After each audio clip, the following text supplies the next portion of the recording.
This Coast to Coast Entertainment Network program is brought to you by Beside Me Bracelets. Our bracelets are handmade for any occasion. Use the promo code Coast to Coast for 15% off. Visit their website at besideme.com. Suzanne's Paparazzi Jewelry. With 24-hour shopping available, use the code 160920 and show her some love, like she showed us. Reaper Apparel Company, a commitment to live your most authentic way every single day. Visit reaperapparelco.com for more information and a look at all of their apparel offerings. And by Good Day Embroidery, your local source for custom embroidery, screen printing, and more. Log on to gooddayembroidery.com for more information. Hello and welcome to a special interview with the St. Paul Saints Bears defensive back, Johnny Ware. He's one of the first few signings that the Bears have. Johnny, welcome, and how are you doing today? Hey, I appreciate the intro, Big B. And I'm doing well. I'm doing very well. How are you?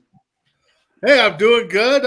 We hope to be joined by Coach Cody, but he did message us saying he's got some personal things he got to take care of, so more props to him.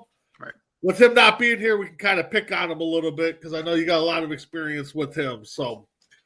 But Johnny, let's start off. How did you get to where you're at today in the football world? How did I get to where I'm at? Well, I went to college out in Marshall, Minnesota. I went to Southwest Minnesota State University. That was back in 2013. I played there for four playing seasons from 2013 to 2016. And then I kind of fell out of football for a little bit there. I think about a year, maybe 2 years. And then I got back into it in 2018, 2019. Found out about semi-pro. And still had a love for the game, just wanted to play organized football some way, somehow. I was pleasantly surprised with some of the talent that was in the league. So stuck with it from there, 2018, 2019. In 19, I won my first championship with the Fargo team. And then I moved back out here in 2019. I didn't play the 2020 season because of COVID. 2021, I joined the St. Paul Pioneers. I played with them through 2023. We got another championship there. 2022 and 2024, I find myself here at the Minneapolis Warriors, and lo and behold, fast forward a year, and here I am, St. Paul Bears. Here we go. All right. So you said you fell out of football for a few years. Was it just what caused that, you think? It was a combination of things. College is hard. College is not easy. And I know I'm not the only one that has this story, but it could take a toll on you in a way where you lose love for the game, where you can lose an appreciation for it. And that's just me being real, just being honest about it. And that can weigh on a guy. So with that in mind, I just wanted to take a break, a short break away from it, just see how I felt. And it was just very apparent when it came back, when it hit me again. It was like, no, this is the game that you know and love, and I'm excited to get back into it. So it just kind of sprung from there. Yeah, no, I totally get that. I fell out of when I got out of high school, I was a big baseball guy, and of course, when you graduate, you got to go somewhere. I didn't go to college, so I had to work, so kind of didn't have time to play ball. But I'm glad you found a passion still. What drives you to show up at practice, and what drives you to show up at game times? I mean, of course, you guys ain't getting paid, but I mean, what drives you to keep going? The short answer is I love the game. I love the game, and I feel like that's the case across semi-pro ball in general. I think it's a bunch of guys that really love the game, and you get a combination of men like that together, and it's going to be some kind of a decent product or something. Love will take you a long way. I think that the more in-depth answer of that, not only do I love the game within the game. Football to me has always resembled more than just the sport. It's always been a very almost identical resemblance of life when you're speaking about adversity or teamwork or support or some things playing in your favor, you having better abilities than somebody, you having less ability than somebody. That's just life. All of it is life. The sudden change of it. So the game resembling life so closely has always been an appreciation that I've had for the game.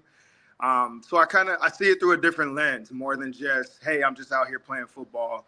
Okay. And that's it. It's bigger than that. And so to be able to do something that's, I don't know, more of a collective thing with a group of men all on the same page. That's important to me. That's inspiring to me because that's how strong we can be at any point. When you talk about any area of life, when you work together, it truly is. It's the teamwork makes the dream work. And that is one thing I've learned, talking to other people that have played, high school football up to the semi-pros, and even watching interviews and stuff. They always talk about the cohesiveness of all the teams, all the players coming together, playing together, and that's some of the best moments they have. They say that they have is when they put those pads on and go out there as a team and try to win something. So, right, it's always good to hear. So, 100%. Yeah.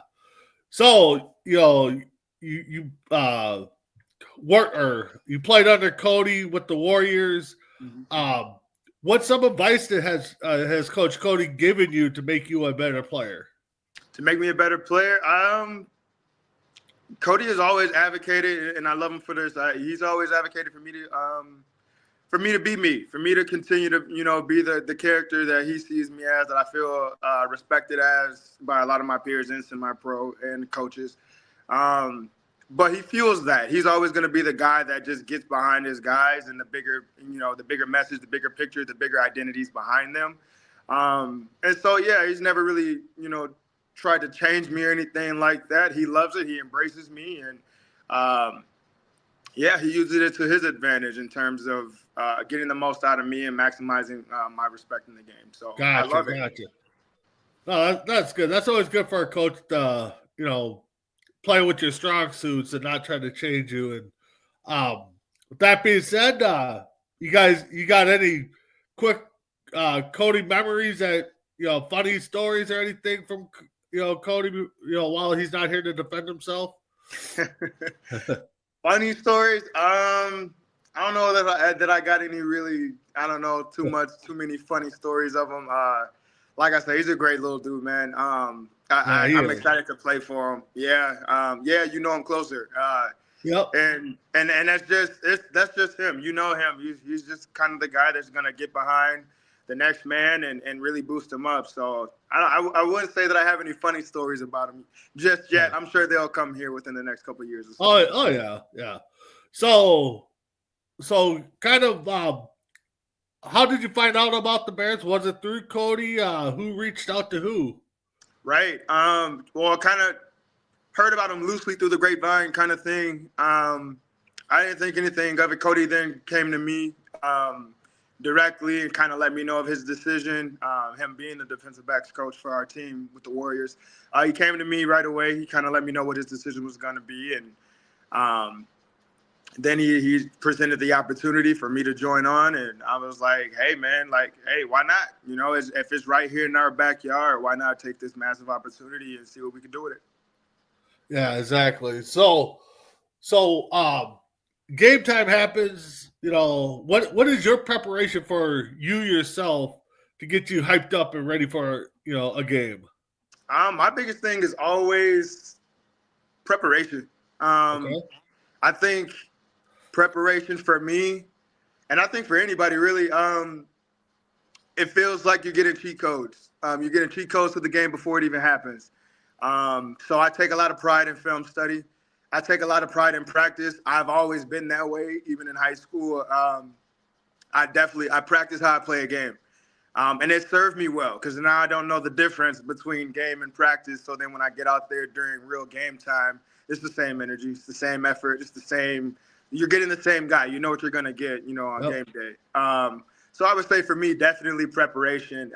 Again, what I've learned in this game is what you bring mentally to the game is what sets you apart, is what allows the game to slow down for you so you can execute at an even higher level. The attention to details, they stick out to you, and then that plays to your ability to be instinctive and play fast. So while the game is moving, slower to you, you're able to play fast. So preparation has been the biggest thing. Okay, gotcha. So I know some players, before the game, take that time, put on their headsets and stuff, and listen to some music. What if we asked Johnny what's on your playlist to get you hyped up? What's on that playlist? Oh man, it's it's a different character than what I am in real life. It's a little more tear your head off, a little more I'm gonna get at you kind of music. It's a lot of rap in there. Okay. Game day music, heavy beats. Beats are a big thing for me. I love the rhythm and the flow of them. So something with a lot of tenacity and aggression behind it. It definitely gets me up. It gets me going. All right, cool.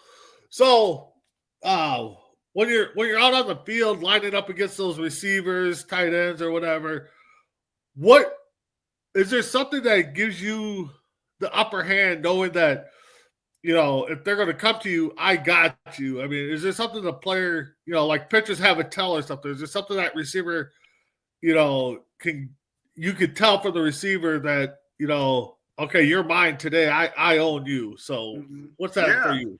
Yeah, I definitely feel that way a lot more, and it's absolutely no shot at the other person ever.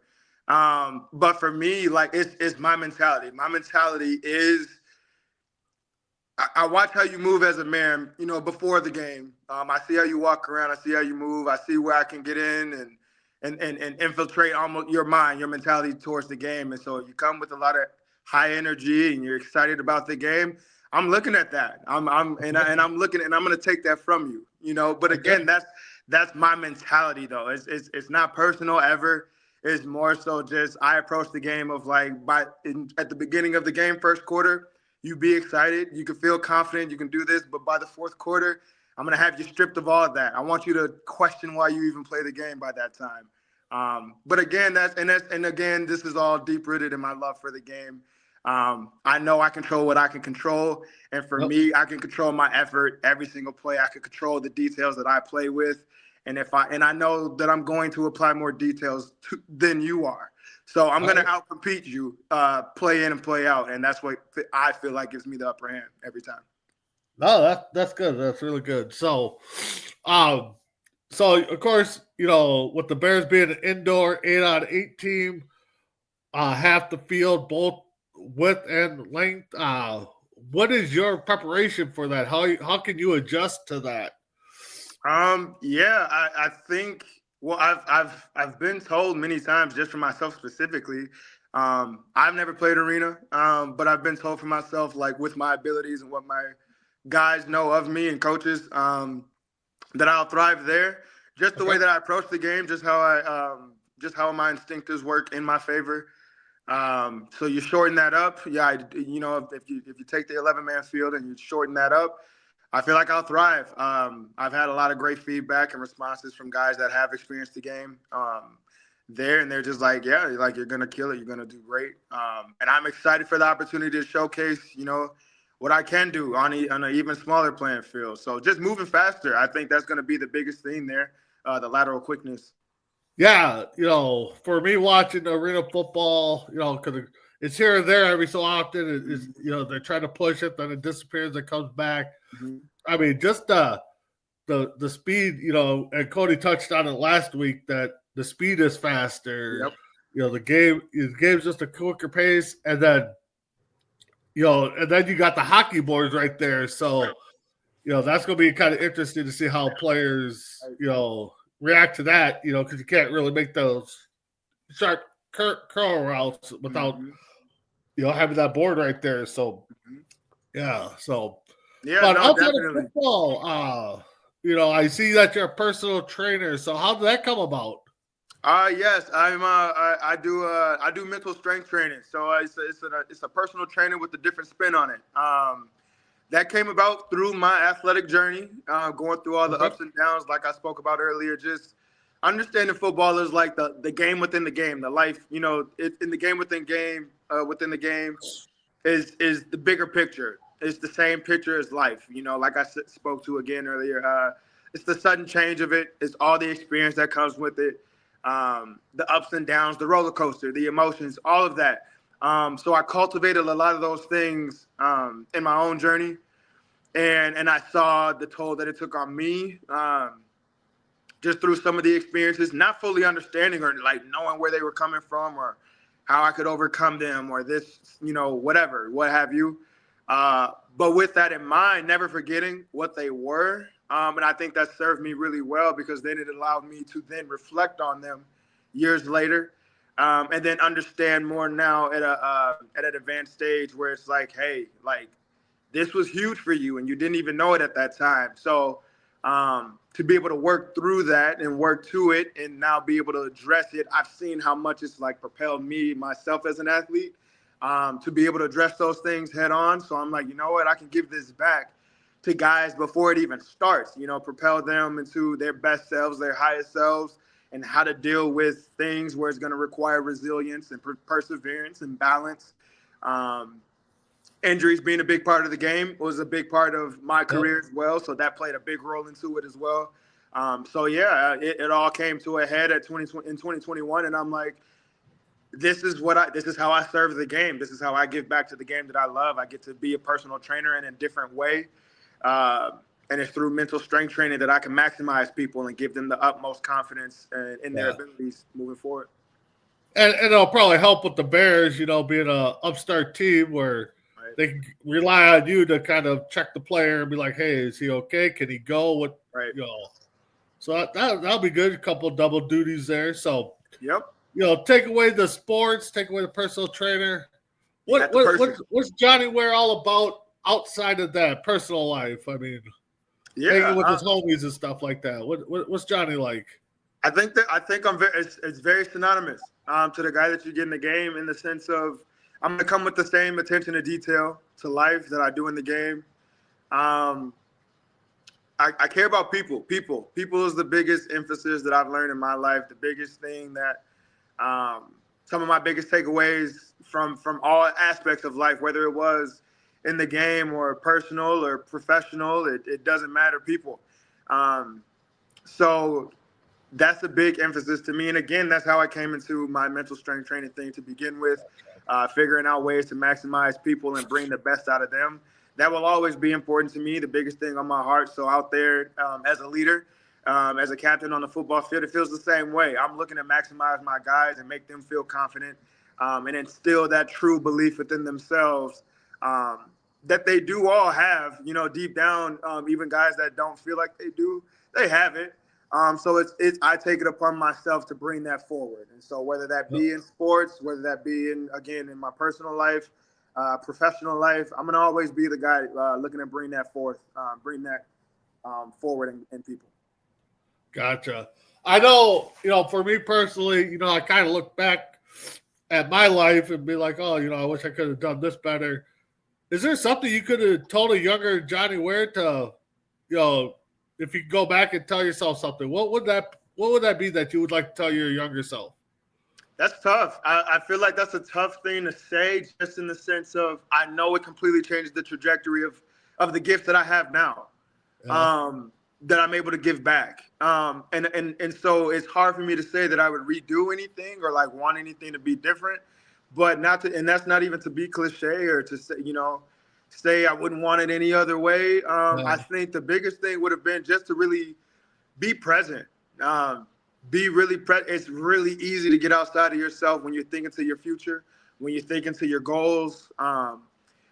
Because when you do that, you're not present, and then you can see how the actions of today might not align with the actions of tomorrow, and it may not align with your future, and that can really get you out of your body quickly. But to understand now, like, those things may just not have happened the way that you planned them to happen, but they may come about in a different way. That's destiny. You can't change that. So just be present and enjoy those moments instead. Find the beauty in it. There's always a lesson in everything. And if you dig even deeper, there's even a gift. and everything that you go through. So yeah, I would have definitely looked to have done that more often in the earlier years. Yep. Oh, totally understand that. So through your many games of playing, is there a player too that kind of sticks out to you, like a couple of your top plays that that you relive here and there when you're just kind of sitting there doing nothing? None. I wouldn't say that I relive. I do kind of have a favorite in there too. For sure, I think it is on my 22 highlight tape. I was playing against my old team, the very first play on there. I was with the St. Paul Pioneers at the time. So yeah, so in the very first play on there, it's an interception. But it ended up being a long-winded play where I'm running back and forth, reversing field, just exhausted. It's hot, all these different things. I think that's one of my favorite plays though, because it was really like almost a resemblance of my career and how it went. Something good happened for you, and then you got all these obstacles in your way, these opponents trying to take you down, this or that or the third. And just finding the defined details of where my edge is, when you're tight roping the sideline, that's you not giving up, and staying the course. When you got guys bigger than you chasing you down and everything, the obstacle may look big, but you can overcome it if you have the persevering mindset and you're resilient to it. So to work around them, and then to see my teammates hustle their butts off in that play, I'll always be thankful for them. And that, again, resembles to me teamwork and support, and how important others are in your life. So that was huge for me to just see them come through for me and work for me all the way down by the end zone there. So by the end of it, we went out of bounds, I think at the 1 or something like that. So so running all the way down there and doing all that work, reversing field, everything, and coming up short. And again, like that, sometimes that's life. But you achieve the bigger thing. You got the turnover for your team, and you make it happen, man. You find a way, and the next time you just figure out a way to score. So I know in semi-pro there's a lot of change. So when you went back and played your old team, was there a lot of old teammates there that you were like hyped up, ready to play against? I mean, yeah. So it was your old team. It wasn't like your old team by name with two players. So okay, right, exactly. It was that. It was my old team was still there. Yep. Yeah, so that must have been a good feeling to take it almost to the house, I guess. Right. So. Right. I know that's the one blemish on it, but yeah, no, it definitely is a great feeling to get out there. That must have been some good words going back and forth a little bit. Yeah. When you lined up against them. The whole 9, man. Yeah. So growing up, who'd you idolize in football or even in sports in general? I mean, who were some of your guys that you looked up to and literally like watched play the game? Yeah, for me, I graduated high school in 2011, so a lot of the guys at that time for me were in the mid 2000s or whatnot, and I played receiver actually at that time. So I was really looking up to Chad Johnson, just the way he played the game, his suddenness. I loved how sudden his ability was and how quick it came across. Like can't touch him almost. So I really loved that aspect of his game, and then just him enjoying the game and making it fun. I really enjoyed those aspects. And then Steve Smith. Steve Smith was more so my stature and size, being the short guy, the 5'8", 5'9" guy. But pound for pound, just a dog out there. Yeah. So that really stuck out to me, to really watch his game and how to approach the game, the mentality to play bigger than you are. Those are my 2 guys for sure back then. So you played receiver in high school. So what transitioned you to the defensive side? Funny story. So I got on defense because my first year in college, I just went as a student. My second year, I transferred to a community college, went to a junior college, and I played there. Now, quarterback wasn't the greatest. And so I was like, I figured early on, I'm like, this guy's not going to be able to give me the ball. So I don't want him to dictate how far my career goes. So I had to take matters into my own hands. I'm like, let me get on the defensive side of the ball and make plays myself, and we'll take it from there. So that's how that happened. All right. So I would guess having that, years of on the offensive side help you transition to defensive back because you kind of knew what the receiver was thinking. Right. So. Right. Absolutely. And then the skill set was still there. I think the biggest thing for me, and I think a lot of guys would agree with me, but my respect in the game, you put the ball in the air, I'm gonna take it. You know, that's my game. So you play around with the ball loosely. I'll show up. I'll be around. Yeah, so you kind of got the old Randy Moss thing. You throw it up there, I'm going to go get it. You know, that's right. That's my mentality. Yep. That's always a good thing to have. So, all right, so let's just have a little fun here. Mm-hmm. You know, you watch pro football, I'm guessing. You know, keep up to who's the one quarterback that you would like to house an interception on right now, if you could. I mean, I think the easy answer stands out for everybody. I mean, I think you just go for the guy. The guy is Patrick Mahomes. It would be a hell of a memory to do that against somebody of such magnitude and great arm talent, significant, excellent arm talent.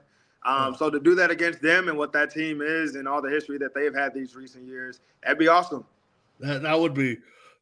So who's that one guy that you'd like to just put a lick on, you know, not to hurt him, but just put that lick on so he knows that you're there. I mean, oh man, I think that's a harder one to answer. I don't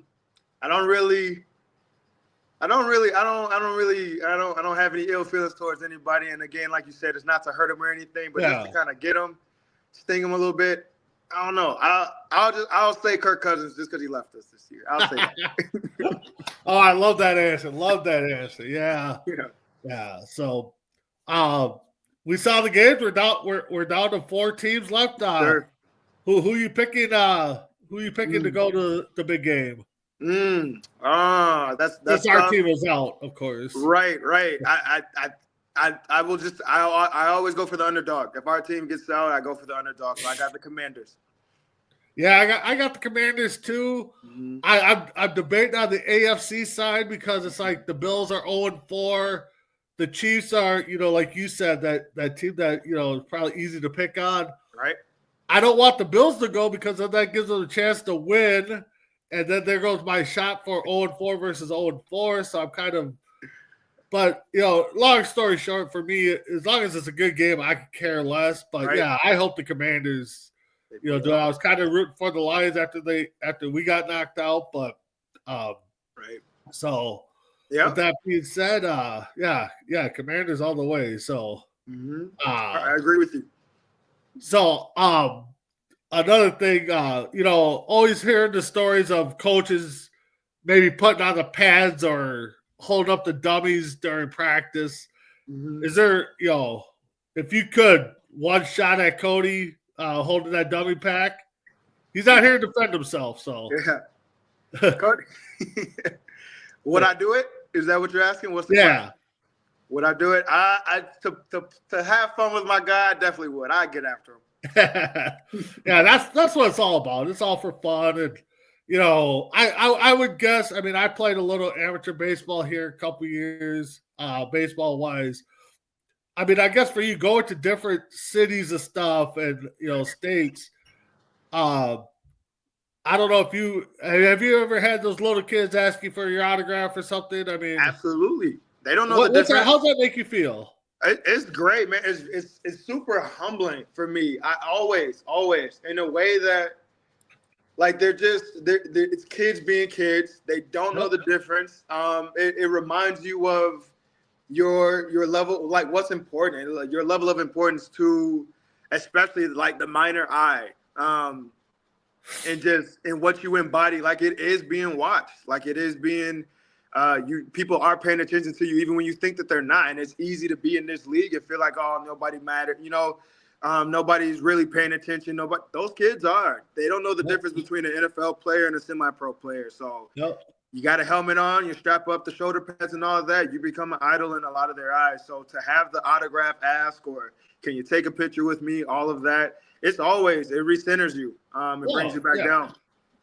And definitely, just to put that smile on a kid's face that's, 5, 6, 7, 10-ish, Right. It was always a joy of mine, just, having that interaction and, like you said, brought back our childhood, going back to try to get those autographs and stuff. So, right. But on a final note here, as we wrap up, What are some words of encouragement you could give to the younger generation that, like you said, has struggled and don't know if they have a meaning in life and stuff like that? What are some final words you can give us? I would say for sure to to stay within yourself, become intrinsically motivated. Don't allow yourself to be extrinsically motivated, and it's really easy to get there, whether it be for money or vanity, for the glory, for the sake of just putting on the jersey and the pads and saying I am a football player. No, you're not. You are who you are first. And I know from my own experience, once you define who that is, the who you are versus what you do, life opens up for you in a different way. That's how you reap in abundance. And you'll see it change for you tenfold. So becoming someone before you are something. That's a big motto for me. That's a big thing for me, and I found a great value in that for sure. All right. So with that being said, Johnny, I thank you for being with us. Can't wait to see you tackle the indoor football league. Hopefully, I get time off of my full-time job to come down, streamline some of the games. I know me and Cody are working on that. Hopefully get there for the open tryouts that Cody has planned and stuff like that. But with that being said, I want to thank you. And for everybody watching, thank you for watching. And we'll see you next time with another St. Paul St. Bear to interview. So, absolutely. Johnny, you have a good day. We'll see you guys later. Have a good one. I appreciate you, Big B. Yep, thank you.